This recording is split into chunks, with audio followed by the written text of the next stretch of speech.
This is Movies, a podcast about the Man of Steel. And with me today, he's kind of the man of. What would you be the man of? Steel? Aluminum? Because It's Hans. aluminum. That's pretty resistant, even if it doesn't look like it, right? It's stronger than it looks. That's me. You can't put it in the microwave. Because it explodes. It's too powerful. It's like a spoon. Why did I just make that? Well, Like a spoon, like have you seen The Tick? Wasn't that something he would say? Spoon, right? there's a I band don't know from the why. 2000s that Tick used to Right. listen to. I That's don't remember cool. why, but that was a thing he used to scream for whatever reason. So I really should have said, hey, this is Movies, a podcast about the act of cinema. And with me today, he's just like a spoon. It Yeah. is Hans. Yeah. Did you ever see The Tick? The Patrick Warburton Tick? Yeah, That was good. I guess so. It doesn't. It pales to Man of Steel, which we'll be talking about tonight. One quick thing at the start of the show here. We are doing 3 episodes this week. It is not too late to get tickets to Mass State Lottery for New York, for Los Angeles, for Athens, Georgia. If you're in Athens or you're around Athens, guess what? You're going to see the movie before anybody else. That premieres August 16th. And I just found out today we were nominated for Best Narrative Feature in that festival. So fingers crossed that we wind up coming away the big winners there. Head on over to mslfilm.com to get your tickets. Also, shout outs to our guest for later in the week, Rob Ager, for putting out a little supercut of our upcoming episode with him. We're going to release that in the Movies, Spotify, and Apple Podcast feed, and the B-Bang feed, because I feel like we wound up branching out from our usual subject matter there. And Rob was fantastic. I'd love to have him on again in the future. He seems like a very interesting guy and total gentleman. So Yeah, friend of the show, Rob Ager. We can officially say that. I think we can actually say that. Yeah, if he requested your first and last name to give you credit, Yeah. we've been sending emails back and forth too since the show wrap. So it's been good. And on that note, if you want some exclusive episodes of this podcast, we have, I think, 10 in the queue that you have never heard before. If you are not signed up at patreon.com/lowres, head on over there. You're going to get brand new exclusive episodes. And what else can they find there, Hans? You can find posts that no one gets to see until months later, and you What get to posts? see. I don't know. I don't have access to the to the Patreon. Why are you asking me? I've never been to that page.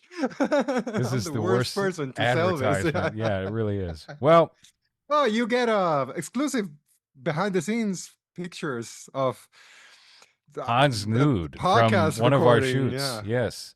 So if you've Yeah. ever wanted Civic TV drunken shirtless photos of Hans, Oh yeah. Yep.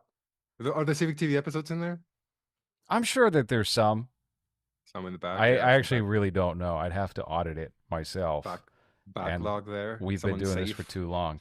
What is up, Nick Oldershaw? You are currently muted. You're going to have to fix that before. There you go. Not muted anymore. Wonderful. How are we doing this evening? Doing good. Doing good. How are you guys doing? Pretty decent, I guess. I don't know. I'm starved. I'm famished myself. So this will probably be a nice and tight show. It's been years since you've been on this podcast, Nick. It just occurred to me. It has. The last time I was on this podcast, I lived in Los Angeles, so that's been almost 3 years ago. More.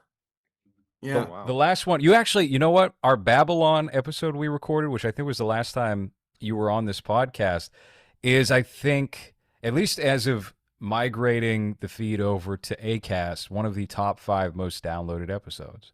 People were That's really crazy. people were really curious to see what we had to say about Babylon. Although I think I did use like a clickbaity title. I think I said it was like the worst movie of the year. It wasn't the worst movie of the year. Yeah. And in fact, if I think back on it, it was probably okay. I think I still love Babylon. Yes. All right. You loved Babylon. I loved it. I hated Babylon. Hans, I don't remember what your opinion on it was. I hated it. You hated it too? It's every theater kid movie, I'm not. Yes. Yeah. I'm not a fan. This one though, this movie that we're talking about today, would you say is this a theater kids superhero movie? No. No, this is certainly not. This is more like probably like the AV Club would be into this movie.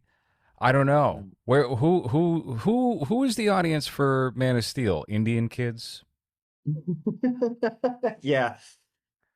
Well, Mexicans, because they like all superheroes, right? They Okay, just but when go you say any that superhero. now, when you say that, you have the impression of like a Jurassic Park movie, but a new Yeah, Jurassic Park movie.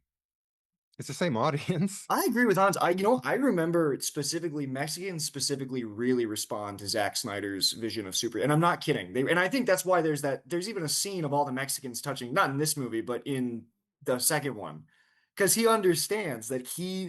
this is the Superman that Mexicans identify with the most, I think. Dude, if you want a movie to make $1 billion in Mexico, just make Dragon Ball Z and just make it like actually based on the show, not like the Evolution movie that came out. And Yes. that there, it would be in theaters for years. Like people Oh, would just go 100%. and rewatch it because Goku is like Jesus for them. You're right. For You know, them. this version of For Superman, them, for those Mexicans, he is very much so, especially in the scene you're referencing here in Batman v Superman, where they're all touching him. It's a very like Morrissey concert sequence, you know.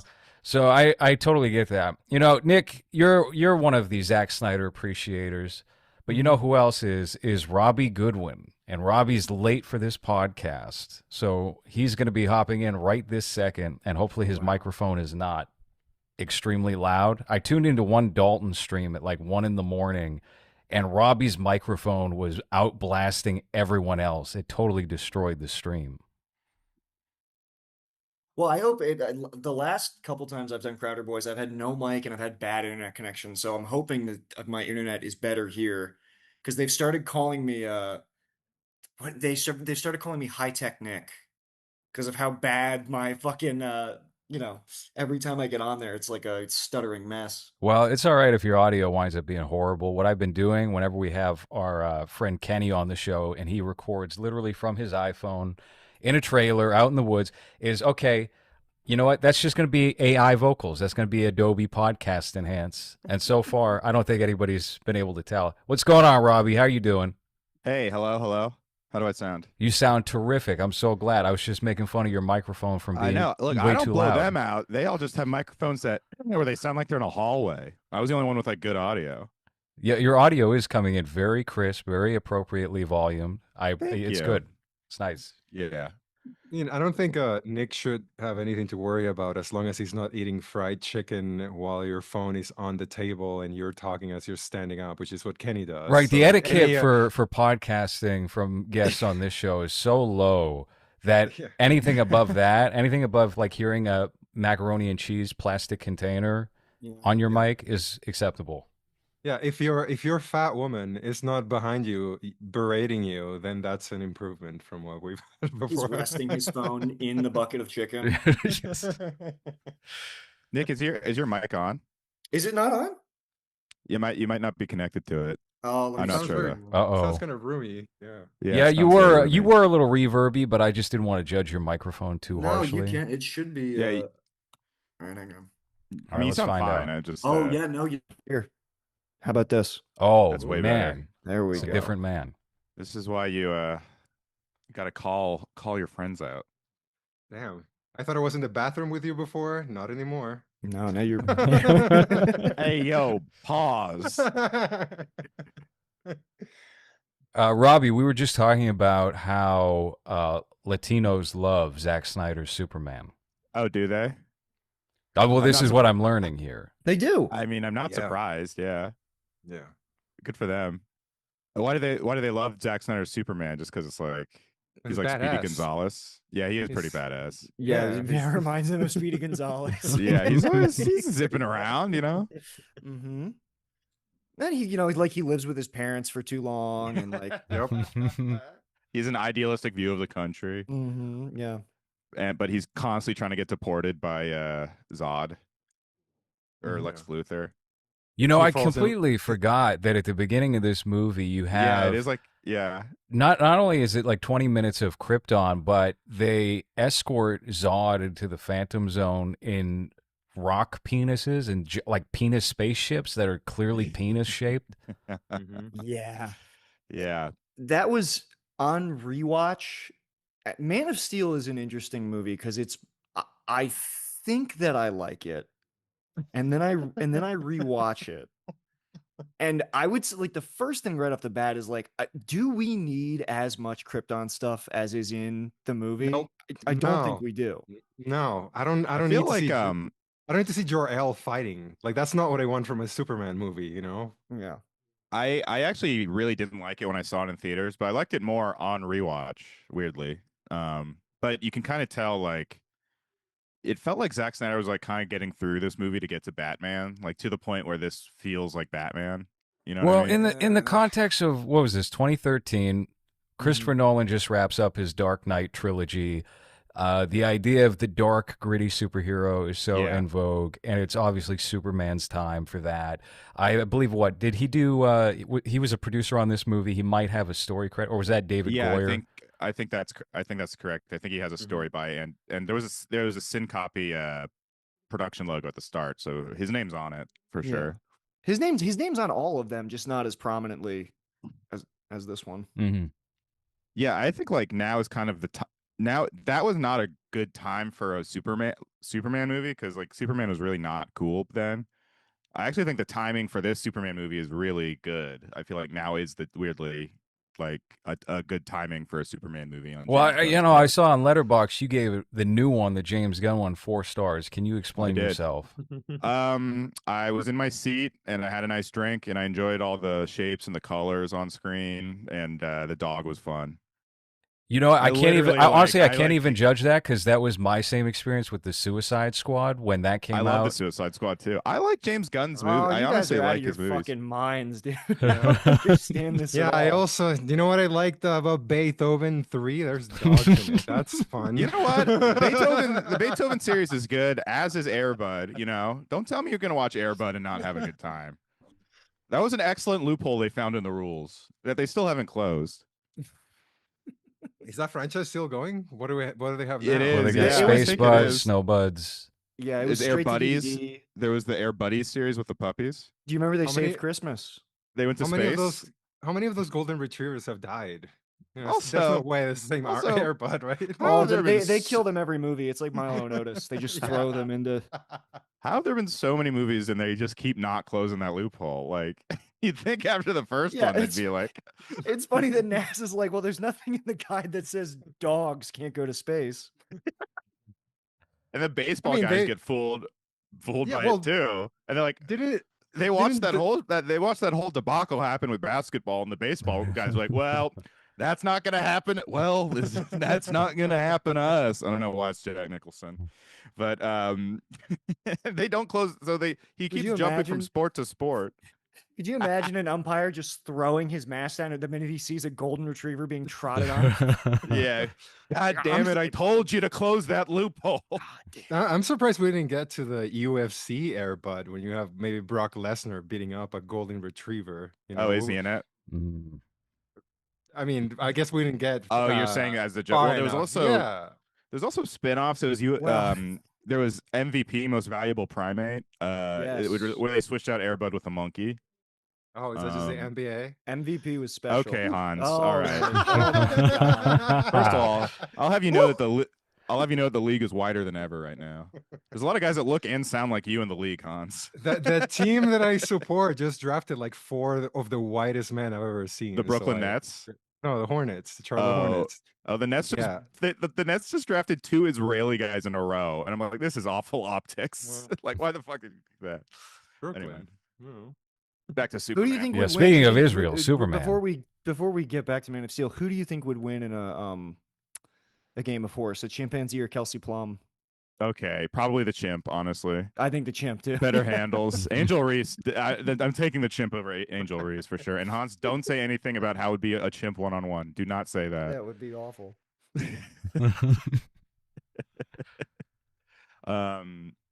But yeah, Yeah, the WNBA, the thing about the whole pay controversy with the WNBA is like Wow, that's so funny. everyone's mad at like, oh, incel guys, but it's like as someone who kind of like knows a lot about it, the WNBA has not made a profit ever.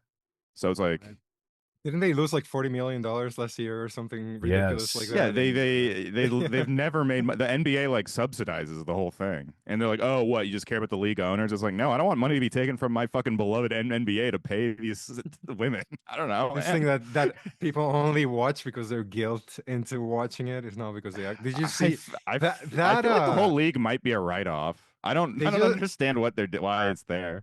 they just had the All-Star game, and even the Yeah. announcers were embarrassed of what was happening. You could Really? hear Oh, that they were man. like, you could see they were like, oh, well, no one's even trying to play That's defense. so fucking funny. Yeah. It's such a woman thing that the only highlight that went viral from the entire WNBA All-Star weekend is them complaining about something. Yep. I'm surprised that James like there's Gunn's, I didn't see any highlights, nothing. I'm surprised that James Gunn Superman isn't like a proud WNBA fan. There should have been a scene with him courtside tossing the ball back, you know. Lex Well, did Luthor's you like, did you see that Lex the Luthor's actress like, I that will never they pay Caitlin Clark. I will never pay her. did you Oh, see man, that the I lo- actress that they did up for what was it, Lex Luthor's main henchman? They deliberately gave her a more Africanized appearance than what she actually has.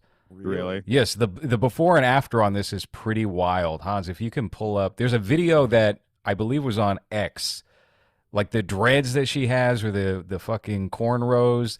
They even tanned her skin up. Whoa. It's James it's Gunn's very weird. strange. He's weird, man. There's something that he always does something like that where you're like, what? That's what I kind of like about him though, is like he's still really a weird guy. Even this is probably his least weird movie, but even then there was like a lot of like creepy crawly creatures and stuff in it. Um, I will say about the new Lex Luthor though, kind of a dud. I've never missed Spacey more. Oh, he's the than, best. like- We went back and we watched Superman Returns for the show that preceded the one we just did yesterday.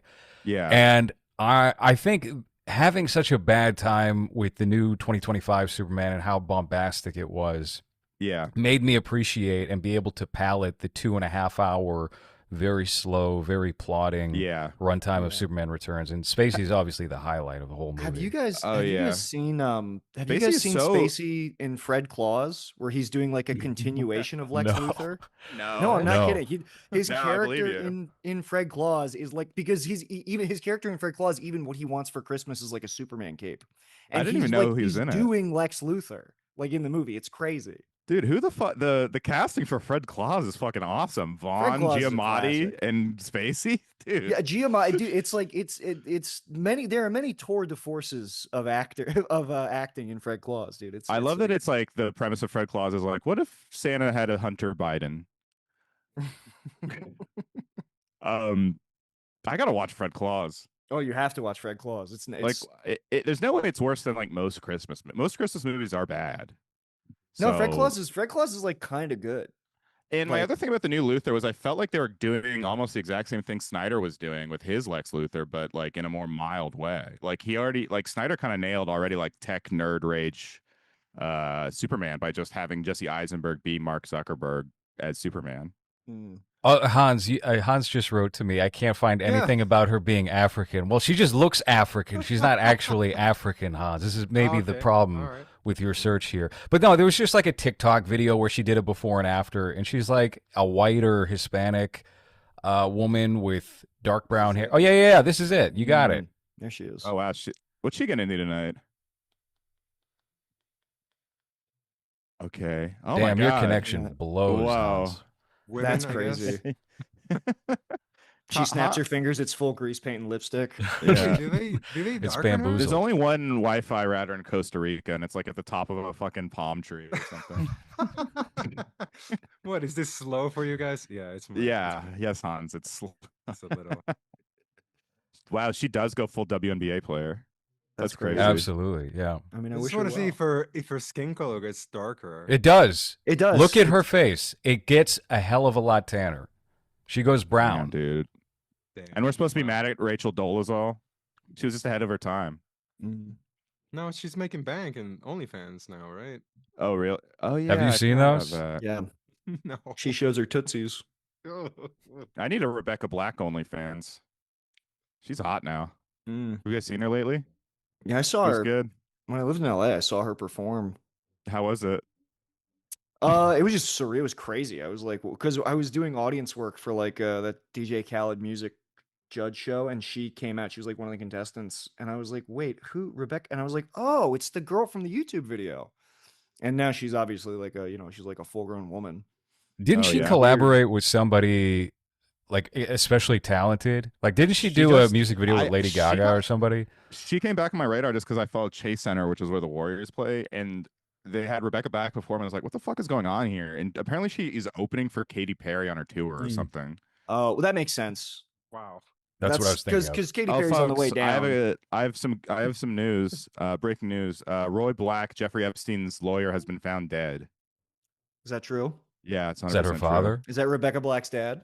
It's Rebecca Black's dad, Roy Black. Yeah, That's Roy crazy. Becca Black is his full name. Roy It's Friday.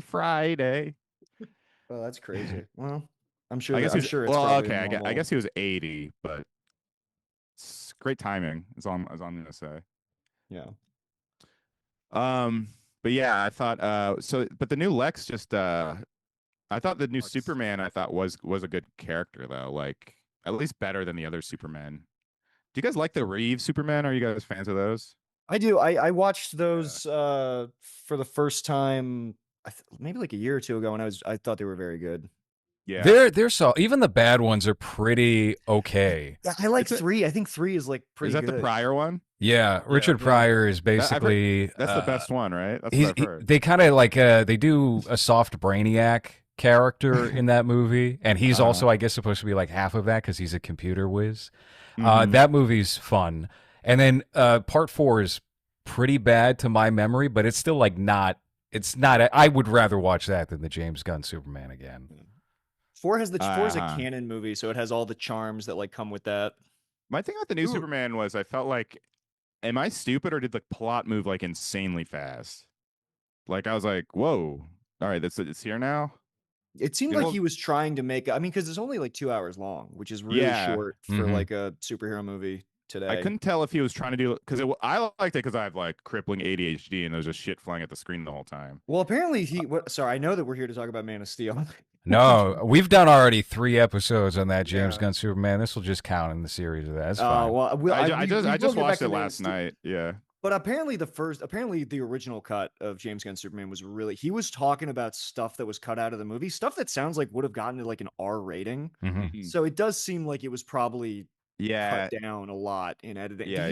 He was describing a scene in the movie that they shot that he knew he was going to cut the minute after he shot it, where like Lex Luthor shoots a guy in the head. Whoa. And then like so much blood comes out that it starts to like ooze towards his shoes. And he like freaks out. He's like, I don't want to get blood on my shoes. And he makes the who's that guy? The Gurkha guy. He makes him get down on the ground and wipe the blood up with his body. The Jew? Oh my god. The Netanyahu? Yeah. And it's just like, what? It's just like, what is it? Why are you shooting this? This is the Superman movie. Because that's James Gunn. He just loves that kind of. I completely believe that. Well, the new Superman movie underwent like serious reshoots, not dissimilar to the Flash. I know that there were about. It was much better than the Flash, though. The Flash was no. The Flash was a hell of a lot better. No, the Flash I maintain is still like a full movie. Superman 2025. It just feels like we're going through different intervals of we had to fight a brand new CG character now, and he doesn't change. Like nothing changes with Ezra Superman. Miller's acting made the Flash like a truly awful experience in retrospect. Well, he's definitely the worst part of everything the Flash. Around it, but it's not just him. There's double Ezra the Miller. There's double the Ezra Miller.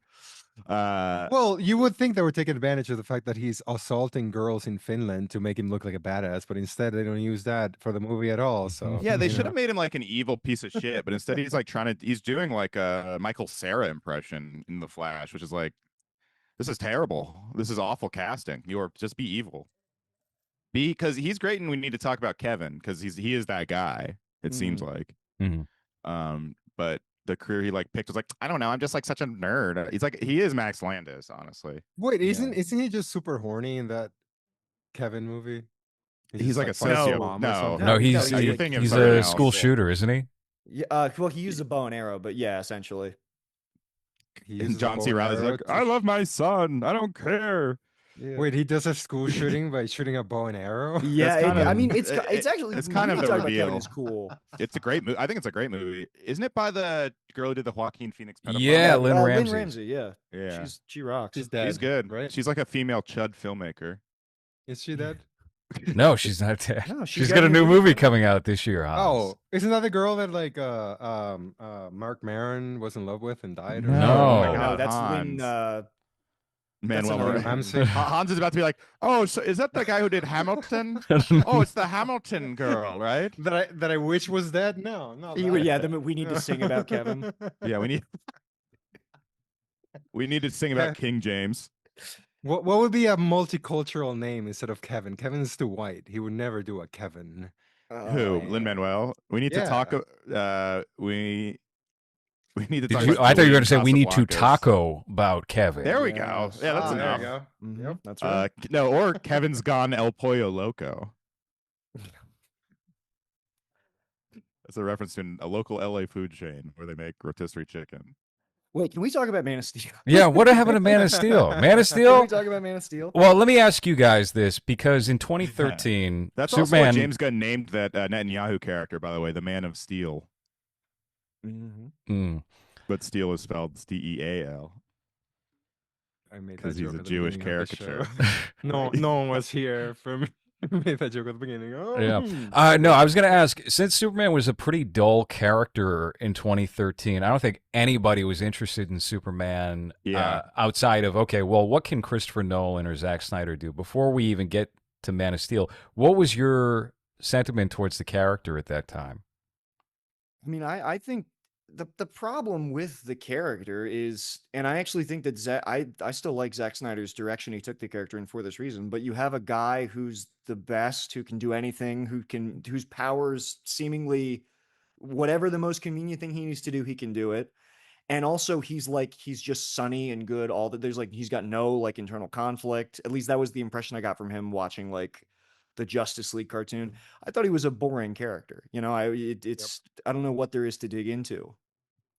Yeah, I thought it was kind of especially like I know I talked about the timing, but I feel like in the Obama era, especially when everything was very like neoliberal hope, it was like a classic Superman just had no like sauce. It had like it was like it had no like place. I felt like it was just like it was just, but I remember I was like down for a Superman revisionism thing because a lot of comic fans at the time were like, he's actually a great character in the comics, but yeah, it was like pretty universally known that at least and like the conventional thing was he was boring.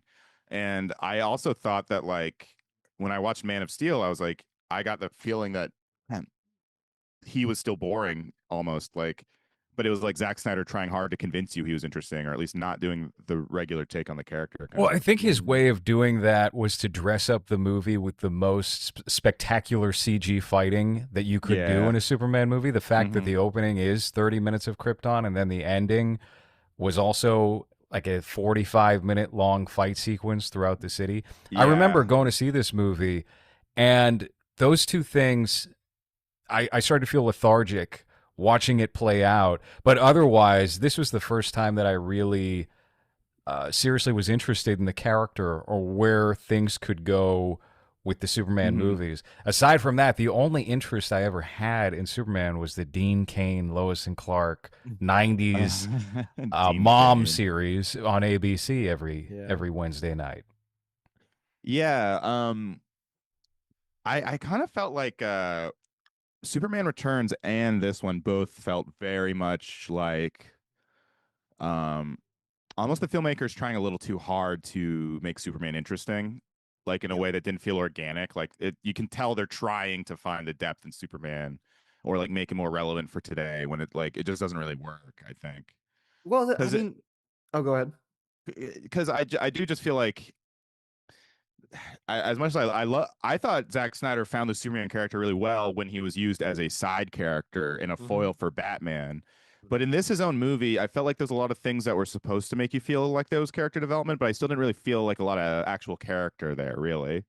Like he's on the boat or whatever, but it's like brooding like Batman. But I just didn't get the sense that I was like, okay, he's going for a dark Superman weight of the world kind of thing, but I didn't really feel it like it was truly organic to I what. think I think the strongest part of the movie is the stuff in Smallville. Him as a kid, sort of I like coming agree. as his powers Yeah. develop, he's coming to terms with them, and then also the Costner's great in it, by the way. This is a great Costner.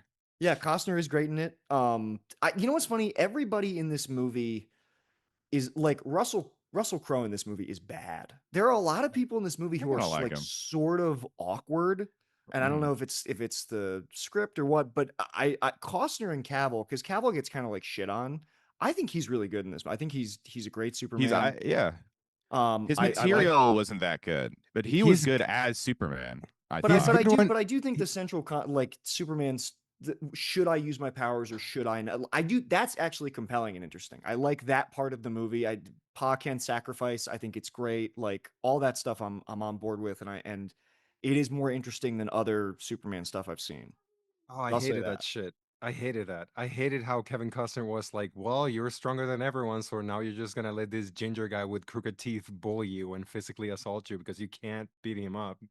Hated that But shit. I know, yeah, but that's restraint. It's because okay, two things could happen, right? He even says it. It's like you're gonna call into you will call into question all of Mhm. humanity will call into question like what it'll be an existential threat or a crisis for everybody.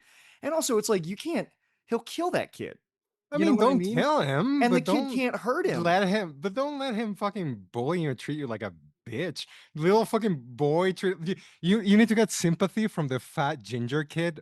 Really? You're stronger than everyone, but you need the fat ginger kid to be like, oh, you know what? I'm your friend. I believe in you. That I was just like, oh, fuck you. Like I would have been like, well, you're not even my dad, so I'm Hans, gonna kill you first. So Hans, you're dead first. I'm so glad you don't have powers or even a gun. I think I had an issue with the first hour of the movie because I think it was just very sloppy as to what it wanted to do. I everything that was happening in Krypton and I think it's just 2025 thinking. It all just looks like Rebel Moon designs, so I Yeah. hated everything about Krypton. How It was the all director's cut of Rebel Moon though? I never saw it. People say it's really good, but I No, haven't I seen don't. it. I honestly don't think. Obviously, clearly, I love Zack Snyder. There's So do I. nothing. There's nothing that's going to save those movies in terms of entertainment. Rebel Moon 1 was awful. I remember being like, this. I think it might be the worst thing he's done. It's pretty bad. I would say Army of the Dead is yeah. the worst. I enjoyed Army of the Dead more than I enjoyed Rebel Moon. There's some fun sequences in Army of the Dead. I have this weird. I do love Zack Snyder, but similarly to how like some filmmakers you love because they make like four great movies, and then, like William Friedkin, Mhm. right? We don't talk Mhm. about the other 30 movies he directed. Yeah. I kind of feel like Zack Snyder was put here to direct, Watchmen, BVS, Justice League. Yeah.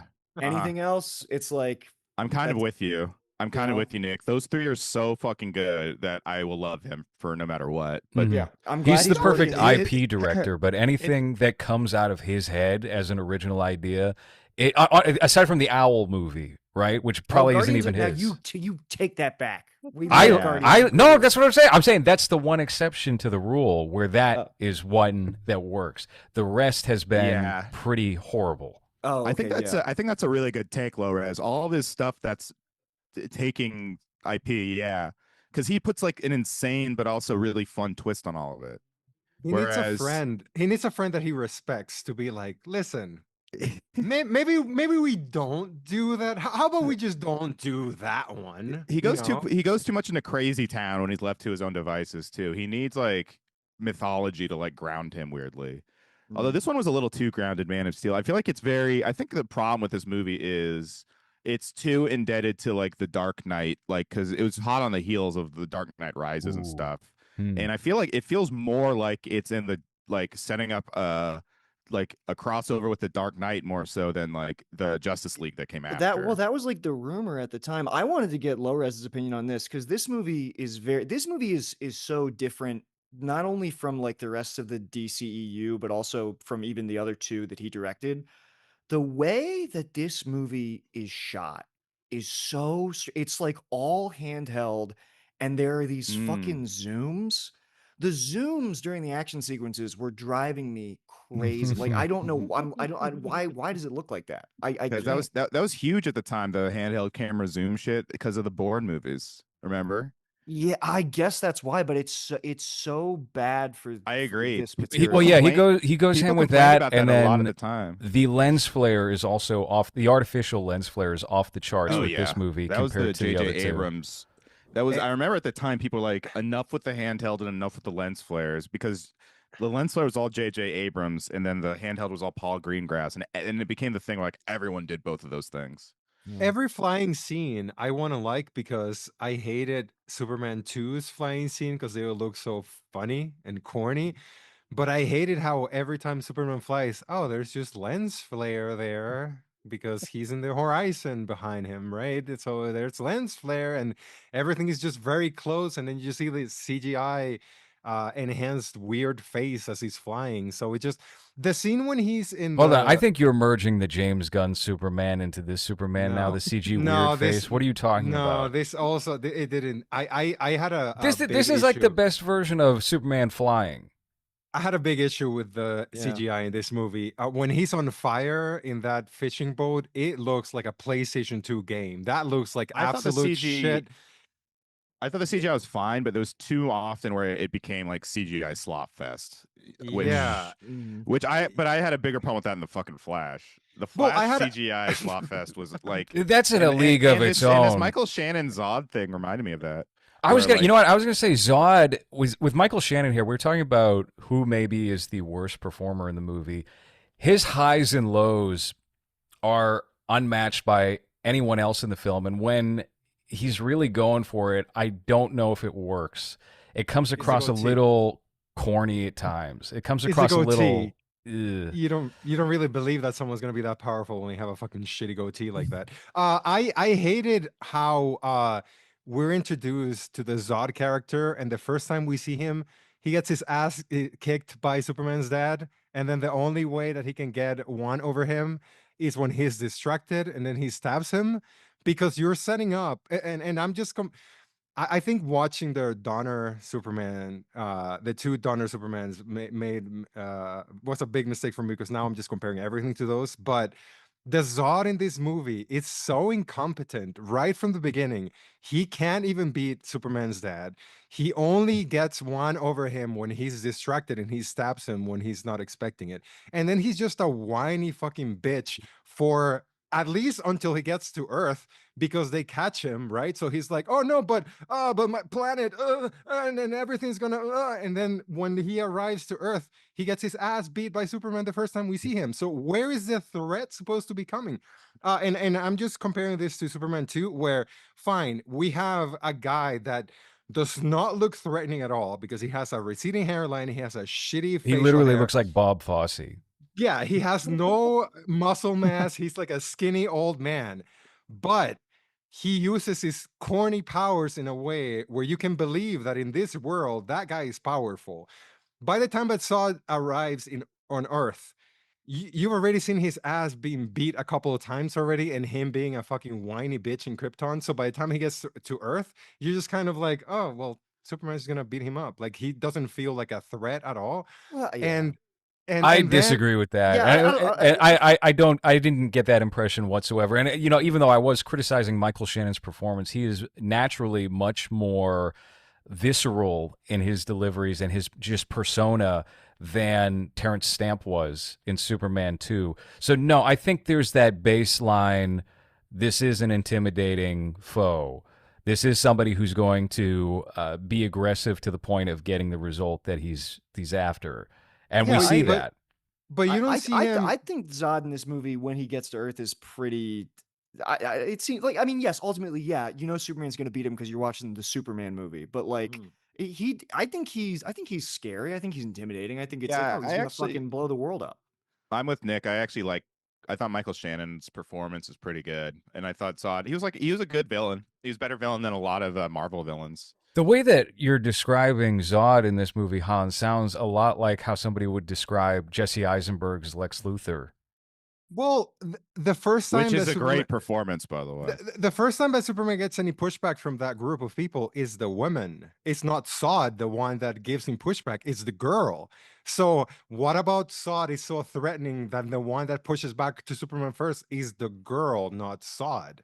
So I'm immediately like, okay, so this scary villain got his ass beat as soon as he got to Earth, and now you have the girl lecturing Superman because she's the powerful one. So how is he supposed to be the one that I'm afraid of? How is he supposed to be the leader when he's been whiny? He got beaten up by Superman's dad at the beginning of the movie, and now all of a sudden I'm supposed to be scared of him, and he has a fucking goatee and a fucking hype beast haircut.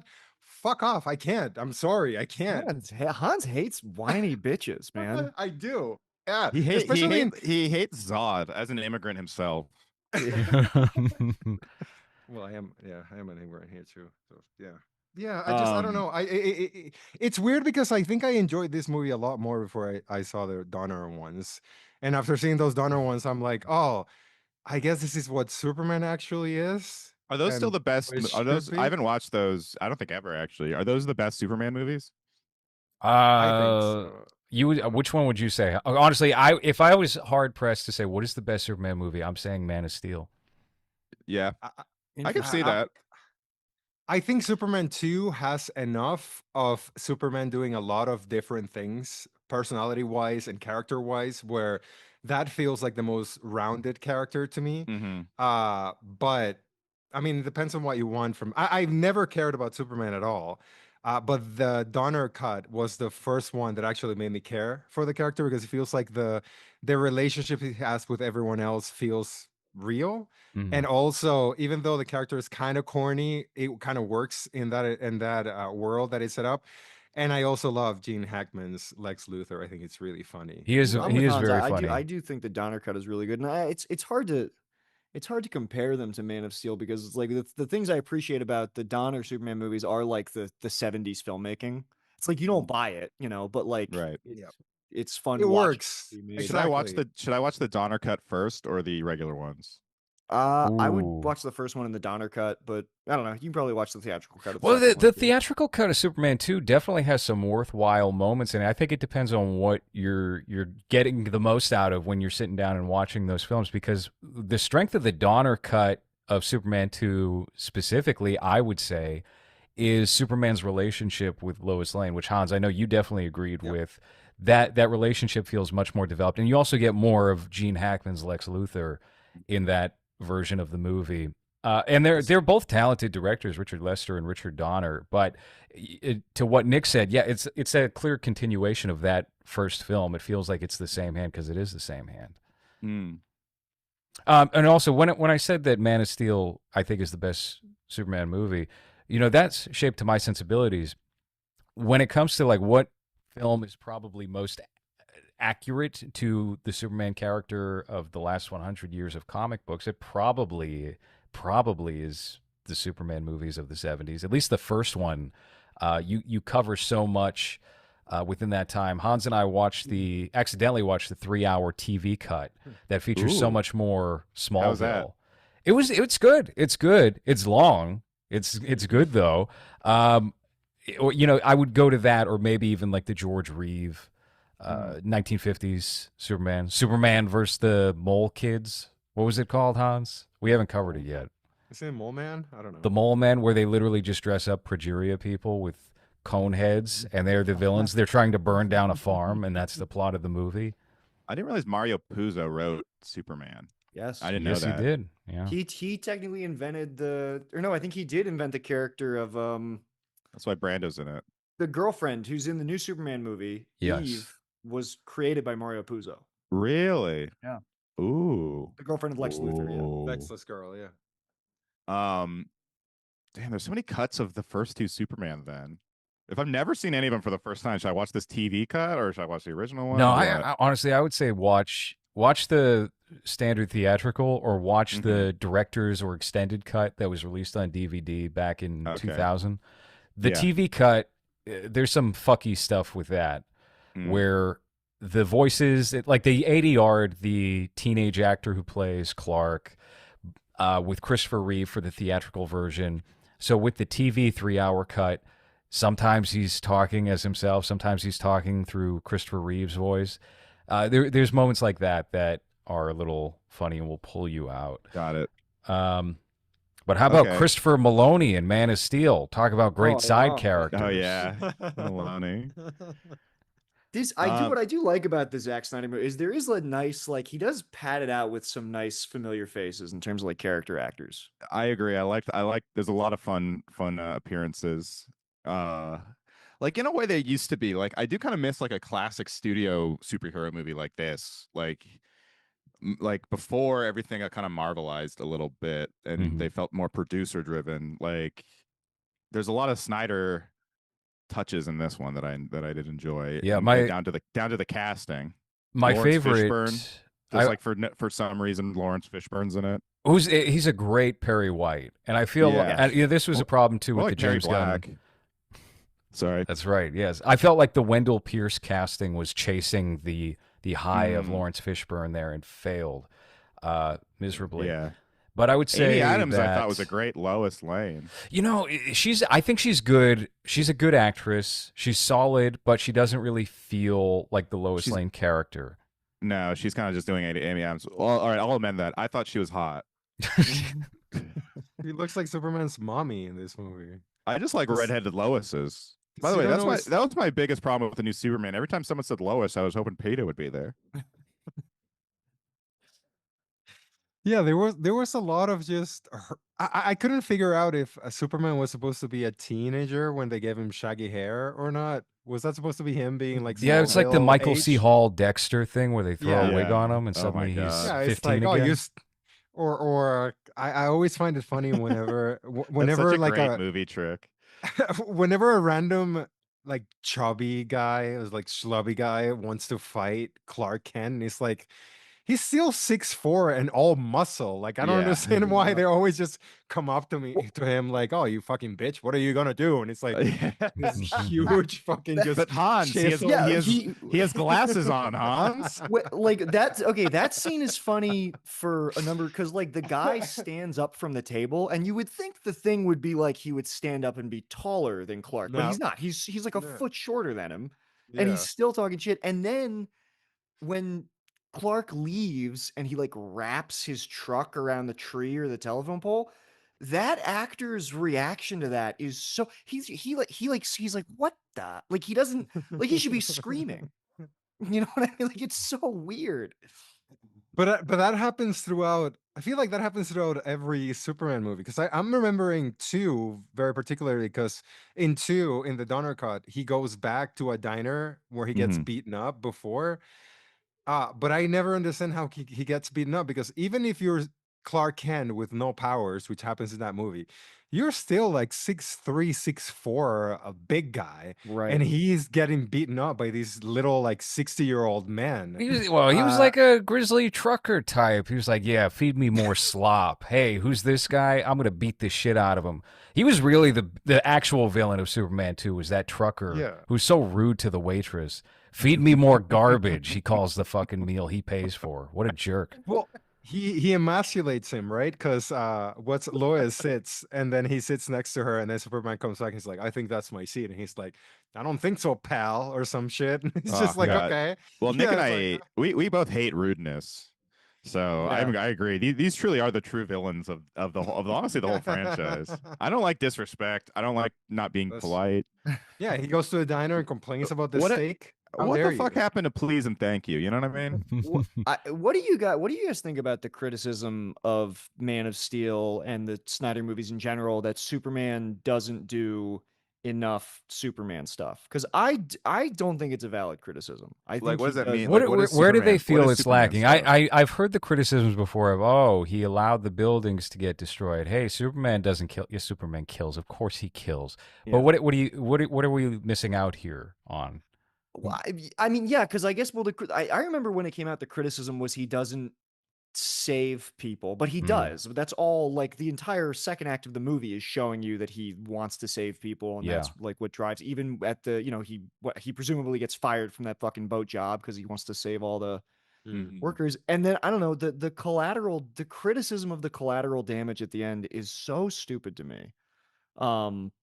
And I think it's and even the criticism that he kills Zod, right? I know that was like a big thing. Is That's like, in my opinion, that is the stupidest one. This has been retconned from my understanding, from people getting upset of Batman doesn't kill, suddenly Superman doesn't kill, the Flash doesn't kill. These people don't kill. It's terrible. It's bad. How could you? Even though he's trying to wipe out, what was it, like a group of children and their parents? it's a great scene actually, because it's like a laser that's like coming straight for the kids. Zod shooting his laser eyes, and Superman like, and you can tell it's good. I don't know why people don't like this scene. With tears in his eyes, he snaps. Yes, his he neck. clearly doesn't want to kill Zod. He's upset and distraught by it, but the way that it's talked about is, yeah, he took glee in the murder of an innocent man.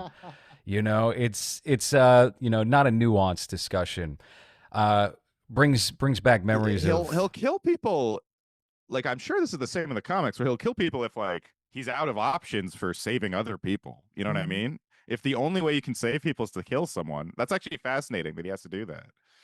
Well, didn't you see on this new one when there's a big goofy monster that's coming towards a building and he stops it right before it hits the building so that people don't get hurt? Isn't that fun? I think that's fun. Well, that was another problem with the James Gunn Superman, and it's not Superman just this one, but Superman has at one time killed the Joker. So that's right. So that let's all get our fucking facts straight.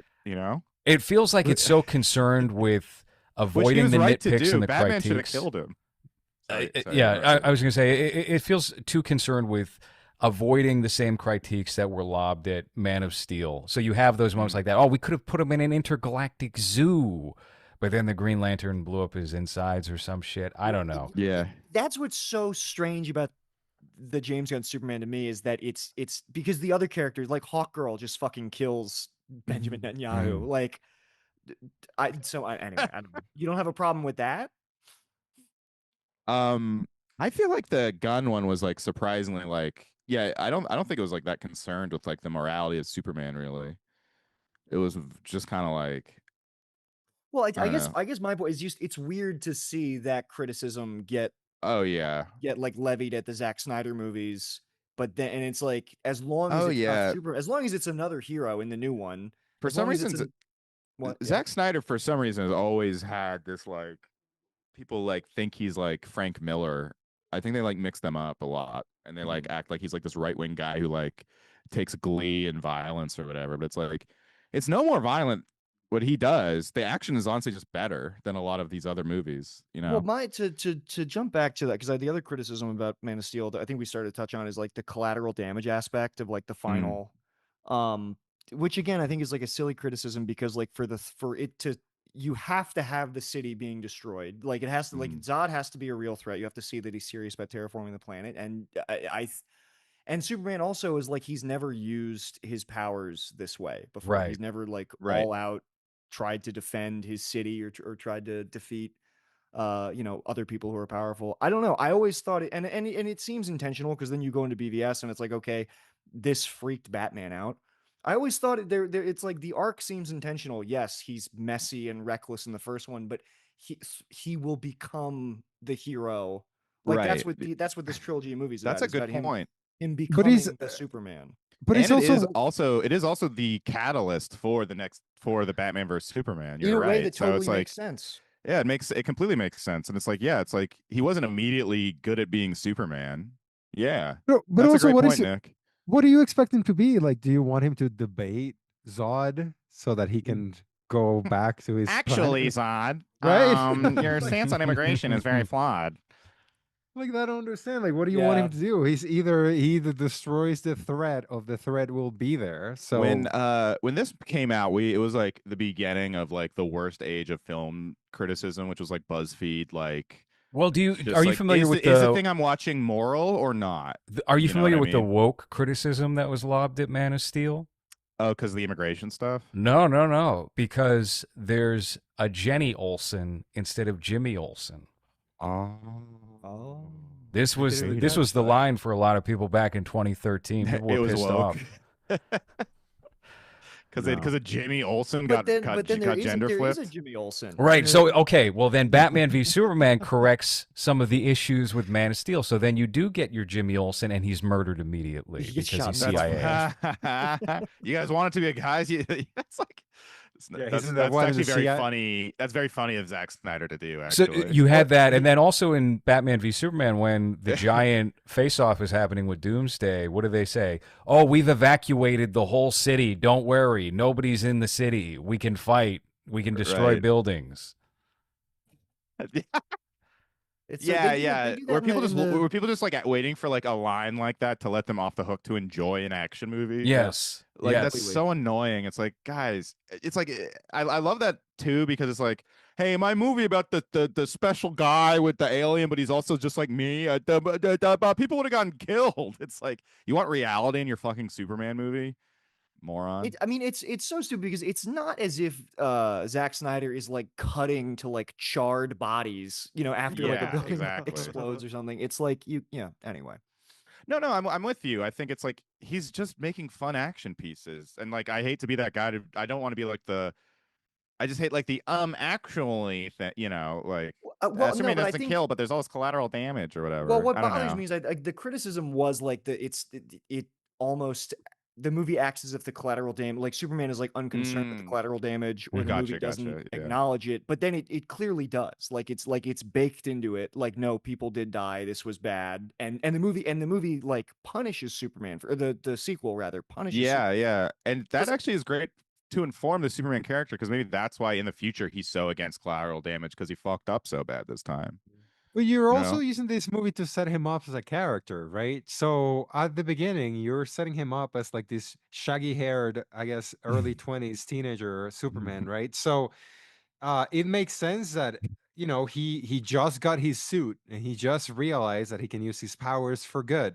So it Right. makes sense that he still doesn't know where the line is when it comes to morality or killing or any of that stuff.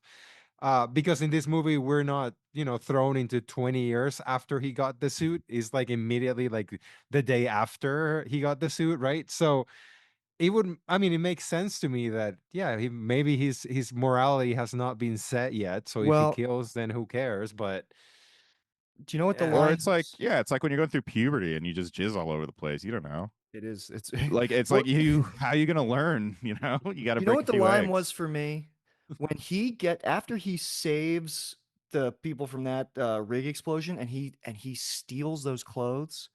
That's unacceptable. I said I turned it off. yeah. I said I'm not gonna what. That's wrong.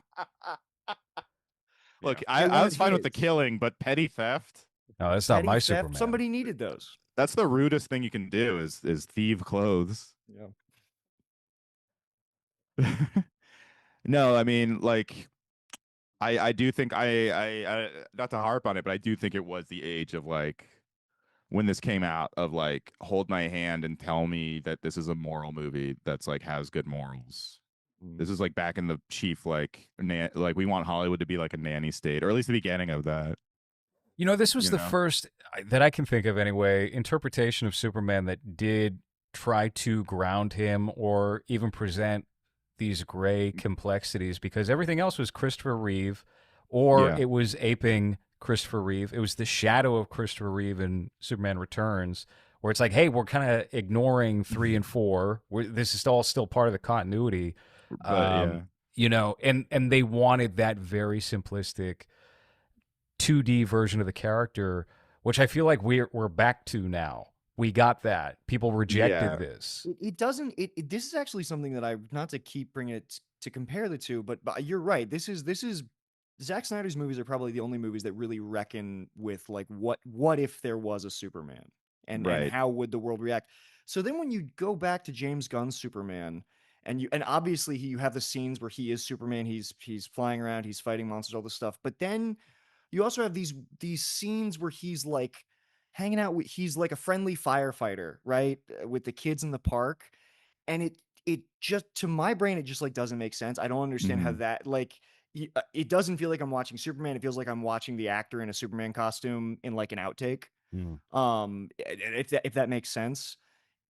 I just don't see how like and it's not a criticism of like And I'm not saying like what the character should be. I think the character can be anything. I think any take on Superman can be Oh valid. yeah. But in the Isn't logic of the movie that I'm watching, it doesn't make sense that that's the same guy who's then going to go fight a fucking monster in the city. Like it doesn't feel like people should have that reaction to him of, oh yeah, oh Superman. Yeah, no, we're not scared when he comes down. We shake his hand, we wave, like.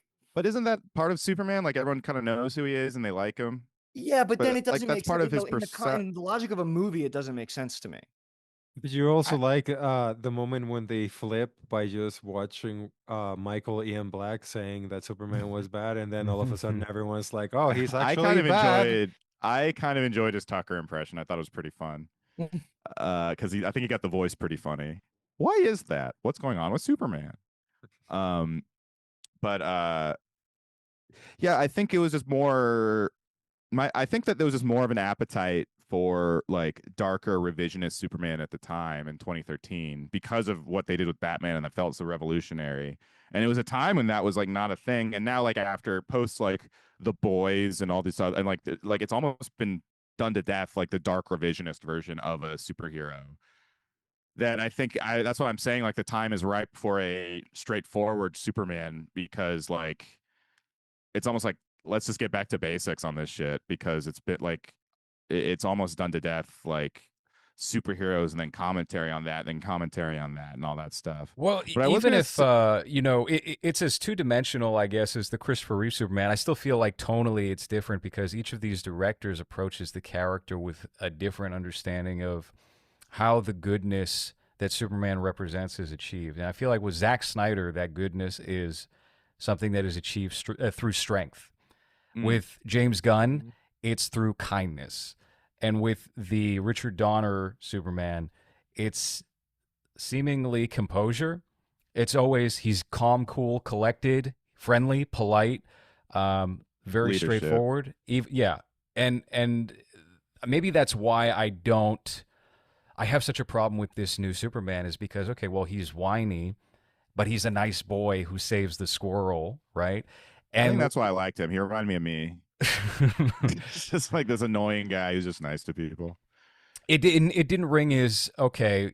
There's a full-bodied Superman here that I can get behind, that I can believe would be capable of doing all the things he seems to Right. be doing. He doesn't seem like a leader. Like Superman, his whole thing is kind of like the portrait of masculinity in America and leadership and stuff. Right. Like, I feel like they should have he's more taken like a page Spider-Man. of He's more of a Spider-Man Superman in the new one, I think. Yes, that totally. definitely. If the whininess was intentional at the beginning when he's having his argument about Israel Palestine with Lois Lane and she's taking on the journalistic, whatever, and we grew into something that was a little more of not even necessarily the Zack Snyder Superman, but maybe more of a Christopher Reeve Superman, then I would be accepting, I think, of that whiny component. But because the through line here is, well, he was right all along, and that's it, it means nothing. And it's like, okay, well, you're just not very likable. Yeah. I think it might just be, is it is this just a hard character to do for a film? Like, is this a tough movie character? The tone Because around he's the not, character, honestly, Superman is not that deep, really. No, He's kind of a cipher for just, he's great in comics because he's kind of a surrogate for other characters, kind of like, is it Dark Knight Returns where he's a dickhead? yes, yeah. He Dark Knight works Returns for is sort Reagan. of the basis for, well, not it's somewhat the basis for Batman versus Superman. Well, But he's his kind of a, motivations are different. he's good in comics because like he can be taken as like just the traditional first superhero and it can be like a commentary on that, or he can be a cipher for everything else or whatever, and they can kind of, but in movie form like Superman, it's hard to give him an emotional arc because he's kind of just perfect, right? That's like his whole thing. Well, the reason why he's interesting in The Dark Knight Returns is you find out that he's become like an agent of the state.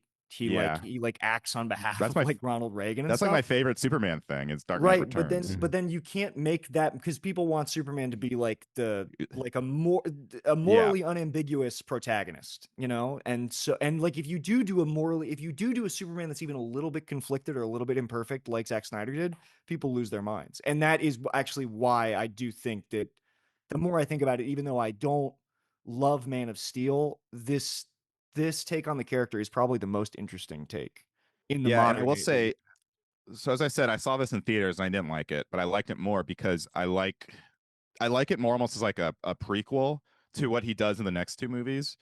Because I think what his take on Superman in BVS and to an extent Justice League is the most interesting take on Superman I've seen, where it takes someone who's kind of like, because you kind of see Superman like it's really interesting to use Superman as a motivation to make Batman hate him.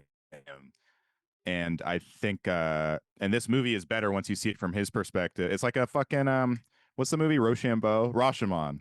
It's almost like a Rashomon. I did not mean to do that. Supercalifragilisticexpialidocious. Yeah. Great movie. Well, Robbie, I think you're okay. making the argument that Superman, more than being the protagonist of his own story, works best as a foil. I agree. Yes, that's exactly what I'm saying. Yeah. Yeah. Well, Thank because you. there's not much to Superman, right? I mean, I'm not, and I think the whole American values and like the American way and all that shit like is up to you guys up there. Like I think I've said this like 10 times, but we don't care about Superman at all. Like outside of the United States, Superman is just whatever. So which is Really? why That's I why did not James know. Gunn says it's bombing. He's blaming it on anti-American sentiment. well it's because we want to see a badass Superman. Like I don't care about Superman that likes hamburgers and saves squirrels. Like none of us over He here want to shouldn't see have that. been. He shouldn't have been a coward, and he should have had Shaq's character Diesel crossover with this Superman, like they joked and said they would. You get Steel, yeah. They should have been. Steel. They should have been serious about that and had Diesel come in. No, And Steel. Shaq is Steel. Diesel again. You're calling him Diesel. Wait, Diesel is his Oh wait, Steel. Yeah, Diesel is Rochambeau. his My Steel. nickname. favorite movies, Rochambeau and Diesel. Yeah, Diesel. I thought his name was Diesel. Robbie, that does feel racist. Diesel? No, that's his nick. That's Shaq's nickname and You other know, things. petroleum. You know, Shaq's Fucking Kazam, whatever the fuck his name is. That's who's that character whose skin is as black as oil? Diesel. Yeah. Anyway, he should have had Shaq come in. That's my note about this Superman movie. Yeah, Because he so I said he think- would. I think Man of Steel did a lot better outside of the United States than this one did, right, Loris? Yeah, well, like I said, India loves Zack Snyder's Superman, but aside from that, I don't know if that has been the rule. That's his Honestly, fascist one. it's very rare that a Superman movie does seriously well. With Superman Returns, I think they just managed to barely make a little more than break even, and it was more successful overseas than this current one is, but it was still not encouraging enough for them to feel confident in giving Bryan Singer a second movie. So Superman's always had a struggle at the box office following those first three movies in the Richard Donner series. Right. Man of Steel made 100 million more internationally than in the States. Oh, Really? I think that, Wow. Yeah. It had kind of a wimpy box office. Yeah. It Nick, made, I think you might have fucked up your microphone. Oh, let me fix it made 291 domestic and 379 international. Really? So we love I our can see badass that. I Superman. can see that. All that CGI alien stuff, the Chinese would have ate that up for sure. It is sort of sad. That's right? probably 'Cause why they had so much shit on Zod. They're like, all right, this is what fucking those fucking idiots overseas are gonna love this fucking cartoon planet. Yeah, we need to. They'll think trick it's them. anime if they blink a couple times. Yeah, we need to trick them. Oh, into thinking they- Gladiator is an anime in space. This best Well, movie I've ever seen. Well, I think if you go to the Donner Superman, I think the Fortress of Solitude is more anime there because you even have fucking crystal utensils when they're having tea. This one is just a ship, right? The Fortress of Solitude. It looks like Panzer Dragoon or something. It looks. I like the one in the new one. I thought the Fortress of Solitude was fun in the new one. I Oh, like the spending Fortress of time in Solitude. there. Oh. Yeah. It's better than here, where it's just Yeah, looks I thought like a they did it. flesh- That's the flesh first time ship. the Fortress of Solitude has been depicted as a place like I would want to spend any time. Is in the new one. Is it because of the robots? The super robots. Yeah, the robots are cool and it's colorful and there's a lot of fun shapes in there. And there's a video of Yeah, what's there's his name playing over and over again about how you should have swords on Earth, right? And Yeah, and there's like an upbeat REM song or whatever playing. It's great. It's a good time. I actually found Zack Snyder's one needle drop in Man of Steel so much better than any of the needle drops in the James Gunn Superman movie. Yes. Mm. Well, I mean, that was in my Letterboxd review. Is I hate James Gunn's needle drops. Even if he accidentally picks a good song, he'll put it in the worst place. I will say I really liked his needle drops in Guardians 3. I thought they were really, really good in that one. The Guardians But I'm a movies needle are drop fan. Not of the Fantano, but of needle drops in general. I really like those. the Guardians movies are a little better because he goes for more mainstream stuff. But whenever James Gunn tries to like Hmm. work in his like, and he Right. has such a specific, he likes He's these trying to Tarantino it. but no, but even Tarantino had likes good music. James Gunn likes these like 2000 era indie bands that are obscure because they're bad. Uh-huh. Like it's music nobody's heard Yes. because seriously, like, dude, No, that's such a funny. That's a very good point and very funny.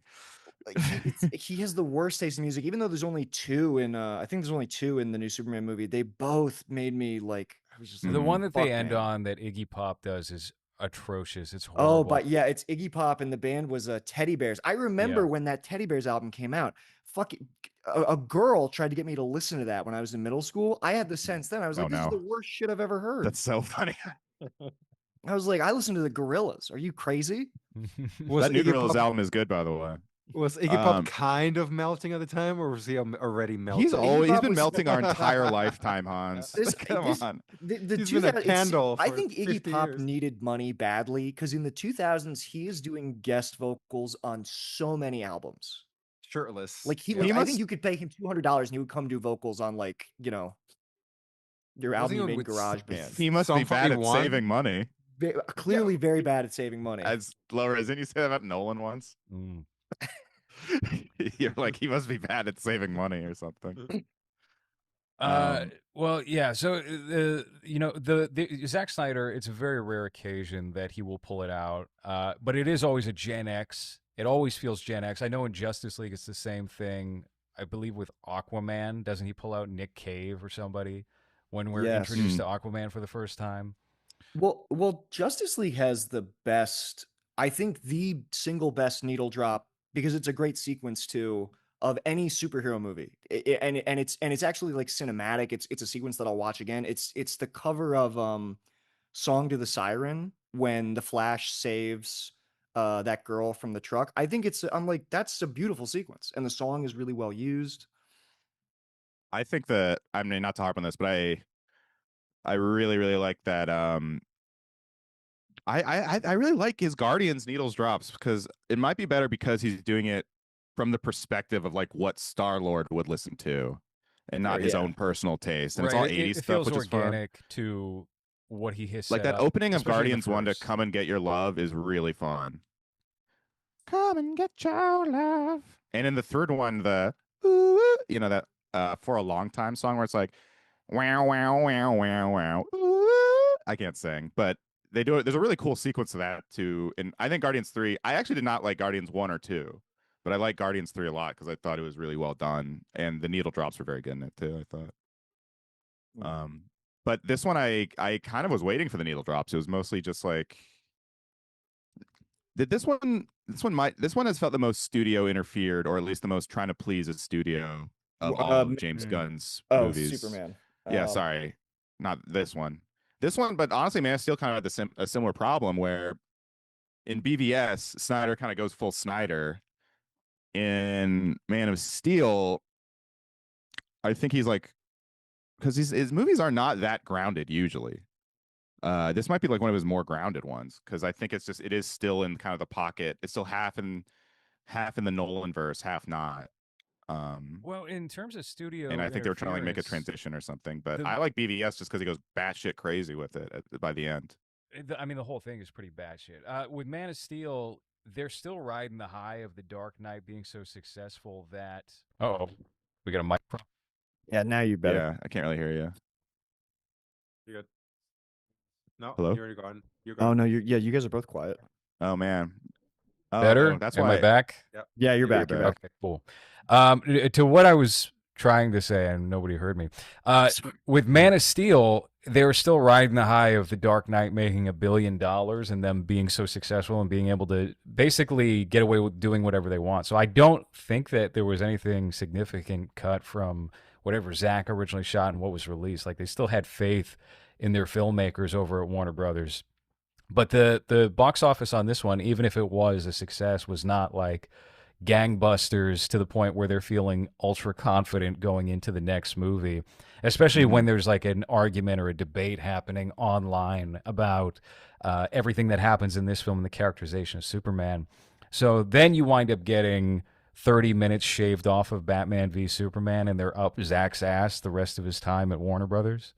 Mm-hmm. Is this one of the first examples, do you think, of like online backlash shaping like the trajectory of like the next film in a franchise? Ooh. What do you mean? Well, oh, go ahead. I was going to say, would you consider jumping from Spider-Man 3 to Amazing Spider-Man, the next installment? Because I feel like Spider-Man 3 being so campy made them want to go in the Dark Knight direction with Amazing Spider-Man. Interesting. I guess that probably was a lot discussed. I would even go back to Ang Lee Hulk to Norton Hulk. Oh yeah, I would say that might have been the first one like that. Well, no, but I mean specifically like obviously in a like a 1 and a 2 in a franchise. No, I just mean specifically due to like online discourse, because like obviously like films have had bad audience reactions and then they course correct, but like right. Like now there's this thing where like they'll try to like tinker a film like piece by piece, tinker with a film piece by piece based on like what they think people online want.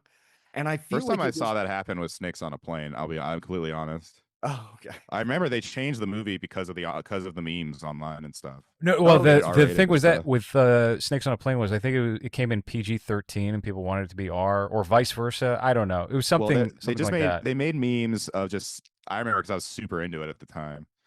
Snakes on a Plane was just the working title, and then I think they planned on changing it, but it got memed just from the fact that it was called Snakes on a Plane, starring Samuel L. Jackson. And then the memes took on like a life of their own, and they were all just Sam Jackson basically being Jules from Pulp Fiction on a plane. And it'd be, that's the meme is like, I've had it with these motherfucking snakes. So they went back and reshot it to just have Sam Jackson swear more. Oh wow! And so then it got an R rating. Well, the only example I can think of where online discourse changed anything with the movie is probably that Sonic movie, right? Where yeah. Sonic is the most significant in the moment. Right? Because then otherwise you can point to the Snyder cut. Right. Oh, yeah. Because obviously obviously like it came to a head with Justice League where they just changed the whole movie. I would actually put Snakes on a Plane up there because they completely changed the movie because it was before they realized like online doesn't necessarily translate into box office. So they tried it. They're like, let's just listen to everything Twitter wants us to do. Yeah, I guess it was just YouTube at the time, actually. The Snyder Cut made people believe that they could just ask for any director's cut and the studio will give it to them. Are people still asking for that David Ayer? Oh yeah, there's the Ayer cut, the Schumacher cut. So funny. I remember Kurt Metzger like tweeted at David Ayer like, I understood what you were doing with Suicide Squad. It was one of the best movies I've ever seen. So he's an Ayer cut guy, if he's aware of it. Apparently the big thing in the Ayer cut is that the guy who shoots flames out of his hands, he was supposed to be like the heart of the movie. Apparently, yeah. The one that gets killed immediately. The native. No, the one who gets killed immediately is the guy with like the road. No, this is the guy. He's in the movie till the end, but I think he does die. Jay Hernandez is his. I believe the actor's name. Because David Ayer is like spiritually a Latino man, so obviously, Dude, yeah. If you've seen End of Watch, that is the most South Central Cholo film I've ever seen. Because David Ayer talks, he's like, I grew up hanging out with Mexican gangbangers. Like he thinks he's like a Mexican, like he really thinks he's in like the Latin Kings. So he is Shia LaBeouf in The Bone Collector. Yeah, Shia LaBeouf is straight up a wigger, I think, at this point. The Bone Collector is a much different movie. I think you mean The Tax Collector. Tax Collector. Yeah, that's when I knew that. That's when I knew Sorry, that he wasn't connected to Mexicans because he made Shia LaBeouf get a belly tattoo to pretend to be like a gangster or whatever, and no one feels Mexican in that movie in The Tax Collector. Forgot about that fucking movie. Holy shit! I remember the set photos from that being so awesome, and then it turned out to be a dud. Yep. Yeah. But Shia's one of those guys like Pacino, where even when he's in a bad one, he's interesting. He'll always be the best part of any movie that he winds up being in. Well, except for Padre Pio. Oh, that was a big swing and a miss. David Ayer has not made a single good movie since He Suicide stinks. Squad. I've never liked him. He stinks, and I don't like him. Yeah, I'm trying to think of like, is there a I David remember Ayer I movie? saw End of Watch in theaters, and I thought it was awful. My problem with End of Watch Wait. is that Yeah, End of Watch. anytime there's like a found, my thing with End of Watch is if you're gonna show me a found footage movie that is like tense, I am expecting a ghost to come out. And when it and when it doesn't happen, I feel totally ripped off, you know? Dude, trailers like we put a camera on the audience and End of Watch, and people like flipping the fuck out. Yeah, first person it's so Mexican funny he is not did- it's not as scary as a first person ghost, I guess. Yeah. By the way, you guys need to take all of this back because he directed Bright. You guys need to Oh, take yeah, of everything you course, just yeah. said back. Right. I Never take It's it so back. funny he did End of Watch and then Bright and then fucking nerd. You nerd should End of watch Max Landis's new 3.5-hour Superman, not even fan film, but think there's fan a new one? explanation. Yeah. Lois, I think we bond over our perverse fascination with Max Landis.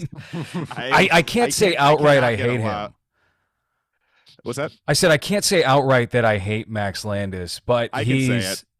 But he's fascinating. He's like- very obnoxious. Here's the thing about Max Landis is he wrote one good Superman graphic novel, so I'm like, okay, he's got some talent. He's got some of his dad's juice. He's like the greatest fan fiction author of all time, which is still not a very good, not talented person. Have you read his 400-page Super Mario World screenplay? Oh my god. It's unbelievable. It's also my it's like fully God. R-rated. Wait, isn't the best fan fiction writer the fat lady that did Twilight? Oh, Twilight. Yeah, I Yeah, guess. All right, right? Max Landis. You're no fat Twilight lady. Sorry, Max. you know As Stephanie, much as I love what's her name? Victor Frankenstein, which you wrote because it's public domain, you fucking hack. I do remember. I think I liked Chronicle is not bad Yeah, though. I Chronicles, like Chronicle. but Chronicles good. But Chronicles Akira. Chronicles kind of just like American Yep. Oh, Akira. okay. I haven't seen Akira, even though it's Kanye's favorite movie. Isn't it going to be playing on IMAX? I saw they said they were going to release it on IMAX this year. That Oh, movie. Chronicle? Why No, would they no, no. release That it would on be, that would be IMAX? so No. interesting for them to release No. Chronicle and IMAX in 2025. Trank, I saw Trank is back though. Someone posted a picture of them on set on a Trank movie, which I'm kind of stoked on. Oh, Oh, you know what's actually not bad Max Landis thing is that show Channel Zero on Shudder. There's some good ones of that. was that him? That was I I think had he no put- he idea. He produced it, but I remember because I worked at Shudder at the time. He was like all over talking. He was like, "Guys, my show Channel Zero is coming out." I guess he was just an executive producer. It's based on creepypastas. That's every Yeah. season of the show is Ah. based on like a different creepypasta. That's very Max Landis of him to get that going. Yeah. So, are you excited about the Josh Trank Theodore Roosevelt movie? Is that the one? He's doing Theodore Roosevelt. I liked the Capote Yeah. movie where he shit himself the whole time. I thought that was great. The I'm a Trank kid. I love Josh Trank. With the Capone movie, you mean? Are they going to get Yeah. Tom God, Hardy to you're play so Theodore Capote. Roosevelt? What did I say? I'm turning into Mike Capote? Figs. The Oh, Capote Capote. movie. It's a much different movie. Oh, God. Oh, fuck. I just shit myself again. God damn it. Fuck. Oh, fuck. I just rewatched That's Happiness how on that's Zach Amico's show, so I'm just using Philip Seymour Hoffman's voice in Happiness. Yeah, you for didn't do the Capote. Capote voice. You just did the Philip He's Seymour like, Hoffman. oh my god, this is crazy. that's how What- people found out Capote was gay. They're like, I think Capote's always shitting his pants. Yeah, guys, Little you don't light in believe? the Oh, I loafers. just shit my pants again. Anyway, I wrote To Kill a Mockingbird, but no one will tell you He that. did not, did he write To Kill? No, he did not write To Kill a Mockingbird. He wrote No, that's the T is that he ghost wrote it. Ooh. Oh, Harper Lee okay, never right. came Right, out with because she another never good- wrote anything else. That's Well, right. they Yeah, put yeah, out yeah. one posthumous, the sequel, right? The year which before was she not that died. well received. Yeah. No, God, it was a flop. Well, Capone Yeah. too. Which I don't think she wanted out there. Capone too. Oh my god. Thank you, Hans, for stepping on that grenade. So I'm not the dumbest guy on this episode. Capone too. We're talking about To Kill a Mockingbird, not the movie Capone. Well, in my Superman deep dive, I found out that Richard Donner was attached briefly to do a '90s Christopher Columbus movie that Mario Puzo also would have wrote, and Arnold Schwarzenegger would have played Christopher Columbus. Oh, that sounds awesome. Oh, that's hilarious. How the fuck would that work? Because Schwarzenegger has such a heavy accent. Yeah, you probably just I'm from Spain. Spanish. Oh my god, look at that country over there. That's Well, crazy. the Spanish. We use You the are- S. For That's not obviously ever- I am so Spanish, Ibiza. Not Ibiza. Get to Barcelona. Hampton Chiefeth. You're Oh, they're Indians so now. delicious. You're Indians now. Hans, are you doing You're not- Capote as Christopher Columbus? No, Well, I'm I'm just thinking Spanish, oh, yeah. right? What is Hans doing? Well, that's how you can tell someone's Yeah, from yeah. Spain, right? When they etheth. Yeah, they have like Yeah, a the lisp. Ibiza. Ibiza. Hans, you're just doing Gross. your voice but gay. Yeah. Well, that's what a Spanish person is, I guess. Yeah, just a lot more more Yeah, stank Hans, on that you S. sound like a conquistador. Yeah. I tweeted that earlier about that guy from that Jubilee video. Confession. Good stuff. The Iranian guy who dressed up like Spy vs. Spy. Oh God, yeah, that guy. Oh. So Hans, you should do that for Halloween. That guy had a weird Go- voice. It was not an Iranian accent. I know the Iranian accent. He just had like a weird accent. I had no idea he was Iranian. I thought he was straight Mexican. I thought he was Yeah. evil Me Mexican, too. I think he's trying to be Mexican, but I watched a little bit of his clip and he's like, I'm from Iran. It's like, what? That's crazy. Wait, so you want me to be that guy, or do you want me to go in Jubilee and debate? I don't believe that guy White lost his supremacy. job, by the way. The guy who launched that GoFundMe. No, I'm no, starting to believe these guys apparently- don't have jobs and they pretend to have jobs. And Yeah, they he launch didn't a have a GoFundMe. job. Because he He didn't have a didn't job. specify what job he lost. No, he just did it for the GoFundMe. Like it came out that he didn't even. Yeah. He wasn't even employed. Yeah. Mm. I mean, It's it so works, funny. right? It does work. Crack Kamiko said he's been trying to lose his job with like these anti-Semitic songs he's been doing.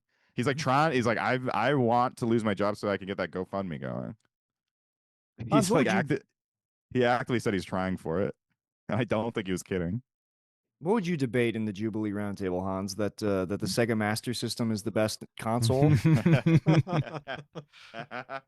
One fuck. coconut versus 10 tropical birds. 16-bit is a lot better than. No, it's I just don't it's just know. all that they let you guys have. Yeah, that's all we. I didn't even have I played one Sega Genesis in my childhood because one of my neighbors had one of them. Otherwise, it was just NES and Super Nintendo or PlayStation 1. But I remember when my neighbor brought the Genesis and he was like, "Oh my God, what is this black console that we've never seen before? This is cool." And then he had like one game because it was. And that very was in 2013. that was a couple of years ago. Yeah. They're in Costa Rica. It came over on like a raft. It takes a while to get there. Hans, Yeah, Hans, we still have Blockbuster over here. by You the way. still Nice. Blockbuster? No. Oh, I would believe it. Hans, when did you first watch You Man of guys use it Steel? as like a church. When did I first watch Man of Steel? When in theaters? Because you were a hater. You used to be a Zack Snyder big time hater. Yeah, when it first came out.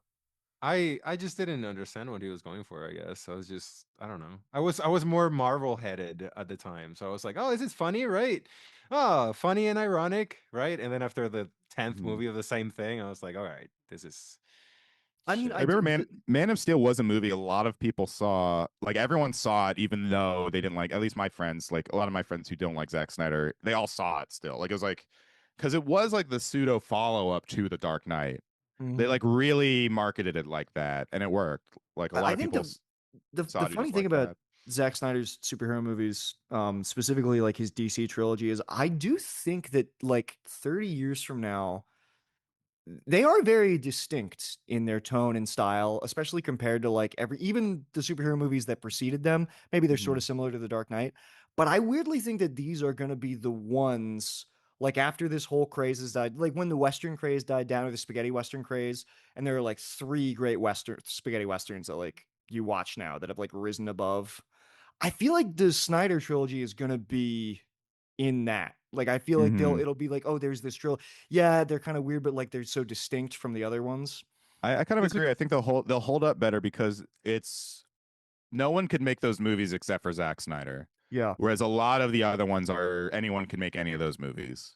Well, they're so tonally and visually different from everything else, right? Even when you have the grounded, I guess, realistic Nolan trilogy, he doesn't go as wild as Zack Snyder goes with like the word building and all that. So Right, yeah. visually, there's really no other director that's doing superhero movies that does what he does. Mostly because Marvel doesn't allow directors to get creative. I guess Yeah. unless you're, I guess. Even the Sam Raimi movie, Doctor Strange movie Yeah. was a big piece of shit. But But They let him color outside the lines a little bit, but A it little bit. definitely it was his least Sam Raimi movie, especially when you compare it to the Spider-Man movies, which are like there's so much of his personality in those for sure. And my hot take with the Nolan movies too is that like the one, especially visually, the Nolan movies that he shot with that DP is it Wally Feister? They look like shit. Like I don't think that Batman Begins and The Dark Knight look particularly good. I think like they're kind of ugly to look at. I don't know if the third one is shot by that guy too. But like I have a tough time revisiting those movies just for that. And I don't really like the writing and I don't like a lot of the performances. I would say that Batman Begins actually looks pretty good, and then he doesn't care so much with the subsequent films. He gets more hung up on the IMAX and being able to shoot large rather than decorate anything or worry about the composition of the frame. It all looks pretty generic. But I think he tries to make it look like Heat. I mean, they kind of look more like just they kind of look like studio action movies, which I like, but they're not visually that distinct. No, and I feel that way about all of Nolan's films that followed Dark Knight. I don't think there's one that particularly stands out as like, okay, well, maybe Oppenheimer. I feel like parts of that look good, but it still succumbs to the same thing where it's a very generic image. He's very British in that he does not like colors and shapes. He just likes having like a man there like talking. Like that's kind of like his which is weird that he became like a blockbuster filmmaker because he's like I do like that he doesn't use CG like ever. I think for the most part. And I like that. Is there any sun in Nolan movies, or is it always just overcast? No, there's sun. The opening of Dark Knight's sunny. Huh.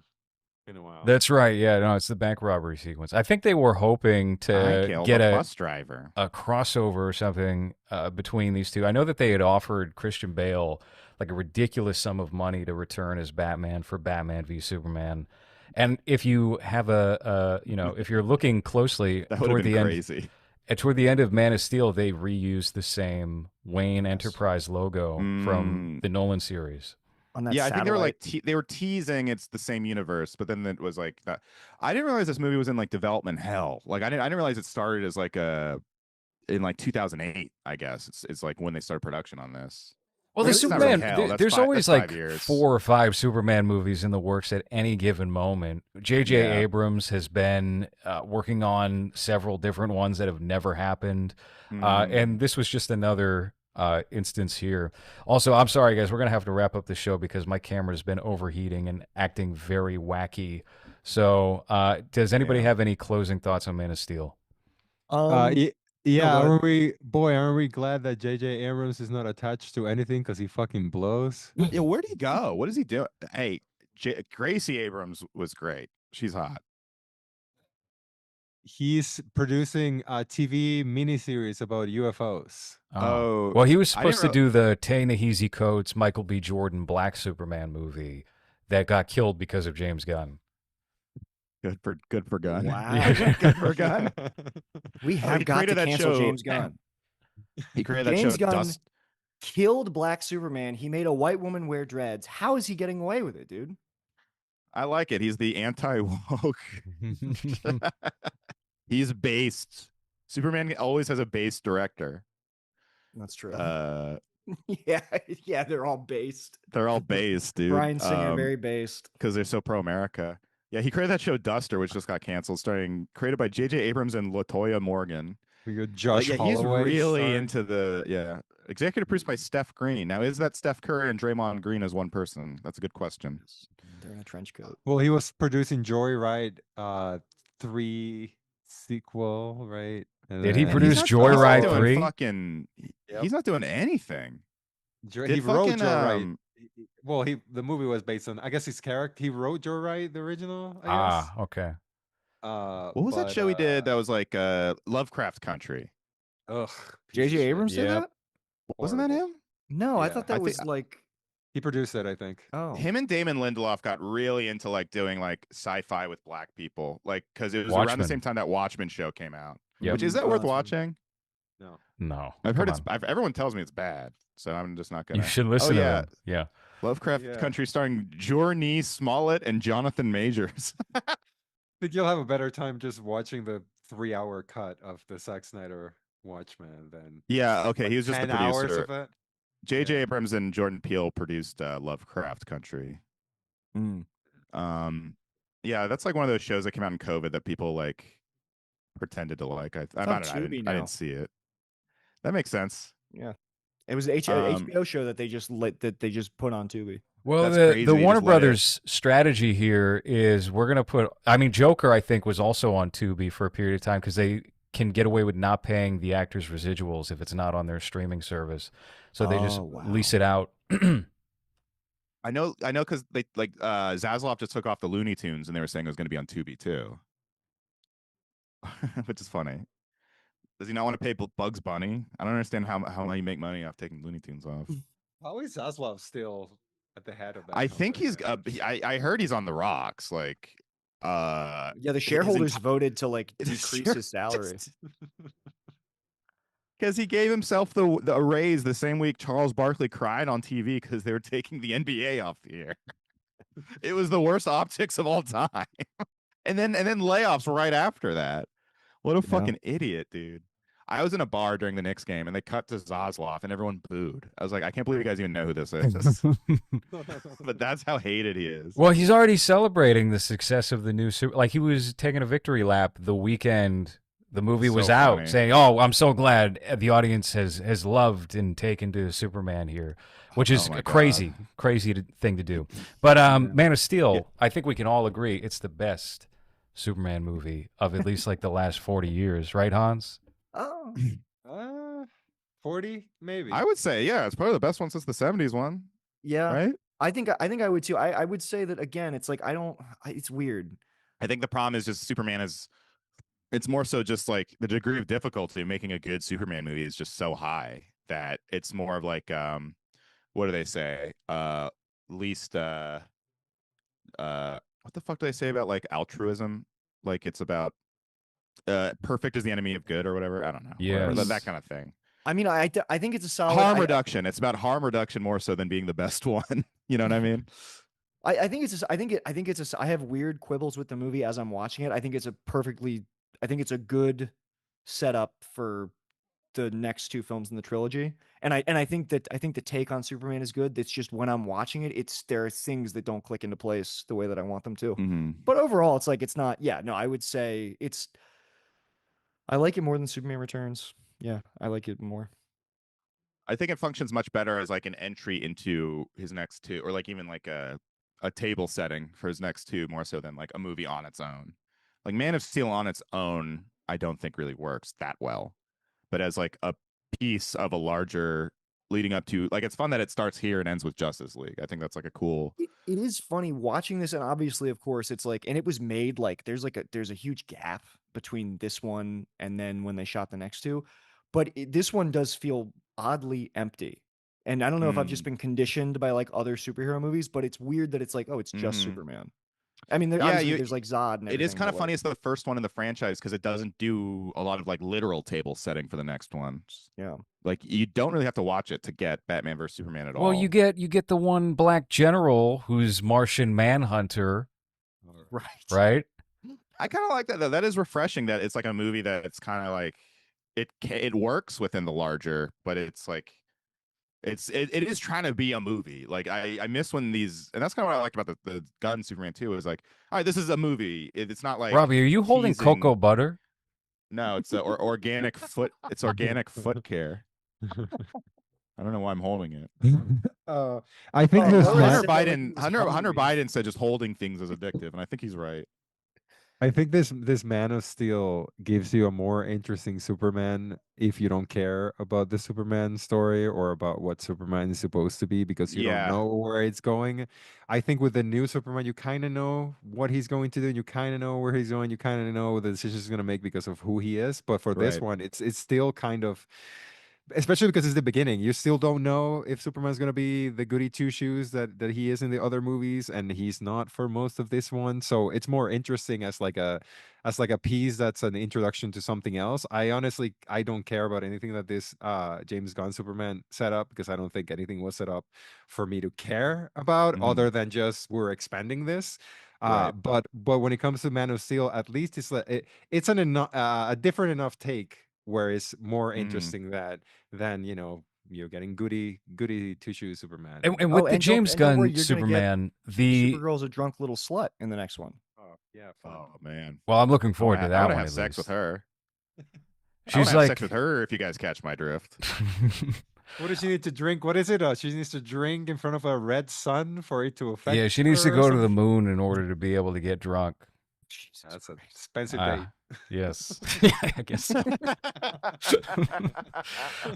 Yeah, no. With Man of Steel, I think this is probably the weakest of the trilogy from Zack Snyder. I think they incrementally get better and better as you go along. But compared to everything else that's come out since Man of Steel, I feel like it's aged pretty well, even with the flaws that are present here. And I think it also highlights something that the James Gunn Superman shouldn't have overlooked. That was one of these fan quibbles of, well, we don't want to see the origin again. But every single time you get a brand new Superman, it's going to be a different incarnation. And if you were just given this version of the character in Man of Steel without that backstory there, I feel like you would not necessarily be lost, but you might be pretty off put because there's nothing to give you the context that he exists in. And even if the Superman that currently is in the new DCU series is a little more akin to the Christopher Reeve Superman, without that origin there to support his behavior or his personality, it feels hollow. It doesn't feel like there's much to that. So I think Man of Steel is top of the line because I don't really have a connection to the character of the comic books. It was a good entryway for me to be, okay, I like the Christopher Nolan Dark Knight series. I like the dark and gritty interpretations of these characters, something that feels a little more flavored to that. This is the first time I really gave a shit about Superman as a character. I think I'm 100% with you on that, low res. Because I'm not like a biggest Superman fan, so as a Snyder fan, I guess I was like more into it this time, and also just because it was more bare minimum filmmaking at the time, but there's just stuff about it that, like, it's kind of like when I go back and watch a comedy movie that I thought was like not that great or kind of hacky at the time.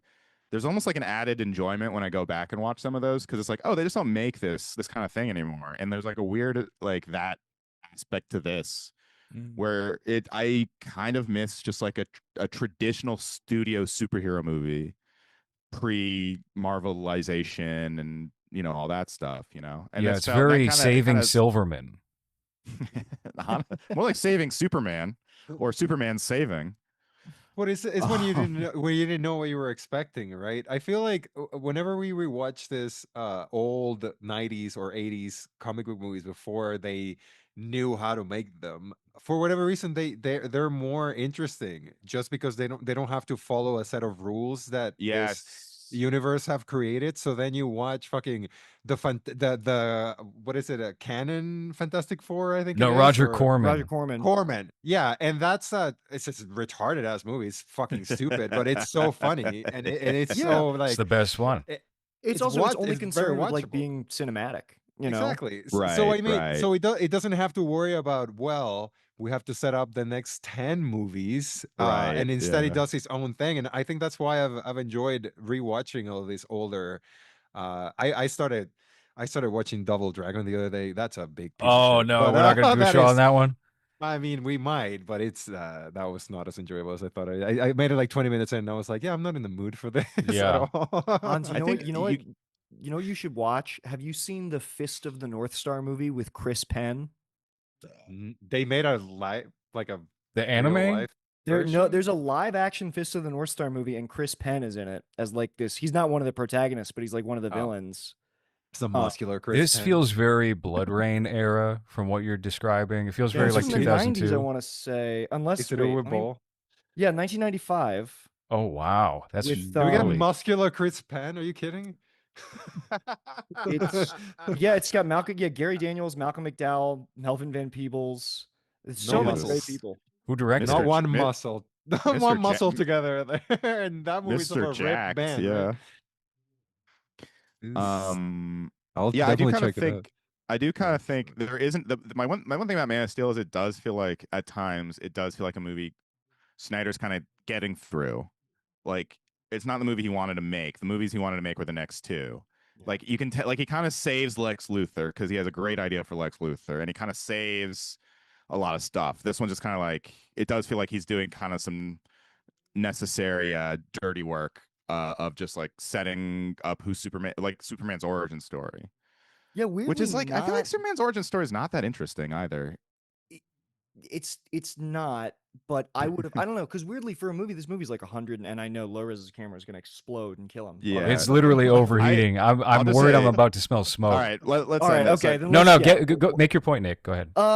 Not that much happens in Man of Steel. Like overall, like a lot of it's Mhm. these sort of like protracted action sequences, but it feels like he's trying to pad out the events Yeah. of the movie.